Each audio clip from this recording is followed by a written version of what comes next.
भूख और प्यास किस कर्म के उदय से? देखिए, आशाता वेदनी कर्म के उदय से, तीव्र आशाता वेदनी कर्म के उदय होने पर ही व्यक्ति को क्षुधा और तृषा, ये दो जो हैं सताते हैं।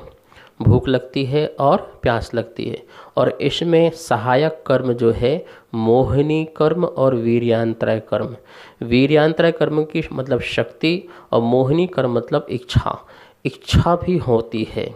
वेदनी से तो वेदन तो होता है, लेकिन इच्छा जब होती है तभी वह वेदन का भी कार्य पूरा हो पाता है। इसलिए मोहिनी कर्म भी बहुत उसमें सहायक बनती है। और यह भोजन मतलब भूख मतलब भोजन और ये जो पानी है, ये कौन खाता है आपने पूछा, तो आत्मा खाती है या शरीर खाता है? देखिए, यदि हम कहें आत्मा खाती है तो फिर अरहंत तो नहीं करते हैं भोजन पानी, तो फिर क्या कैसे चलेगा? ठीक है ना, सिद्ध भी नहीं करते हैं। यदि हम कहते हैं शरीर खाता है तो फिर ये मुर्दा है, जो प्राण निकल गए हैं, वह भी जिससे आत्मा निकल चुकी है वही भी भोजन पानी नहीं करता है। तो ये दोनों की मिलीजुली अवस्था है, शरीर और आत्मा। आत्मा की इच्छा शक्ति होना, और शरीर मतलब इंद्रियां जो हैं शिथिल पड़ने लगती हैं, तो वह अपनी डिमांड करता है उसे क्षुधा भूख प्यास आदि जो है वह सताती हैं। तो इस प्रकार से जो भोजन जो लग रहा है, लग तो वो शरीर को रहा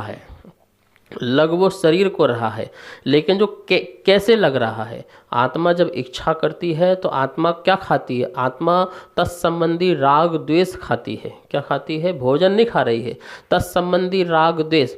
भोजन कैसा है, अच्छा है बुरा है, इस प्रकार से जो विकल्प हैं वो विकल्पों को खाने वाली आत्मा है। और जो भोजन है, जो अनाज है, जो जल है, वो शरीर खा रहा है, मतलब शरीर में लग रहा है ना, तो शरीर खा रहा है।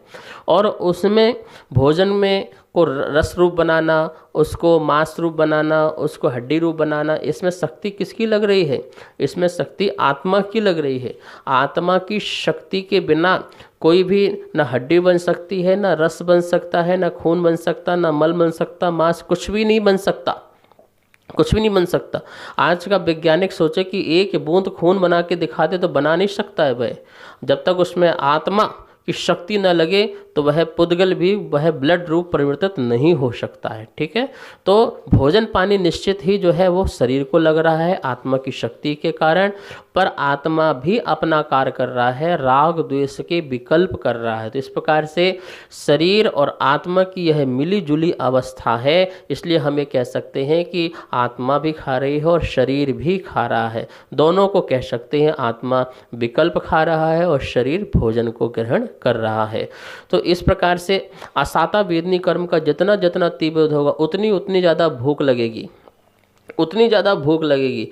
और जितना असाता वेदनी कर्म का उदय कम होते जाएगा और साता वेदनी कर्म का उदय होता जाएगा, उतनी उतनी भूख क्या होती जाएगी? कम कम कम कम कम होती जाएगी।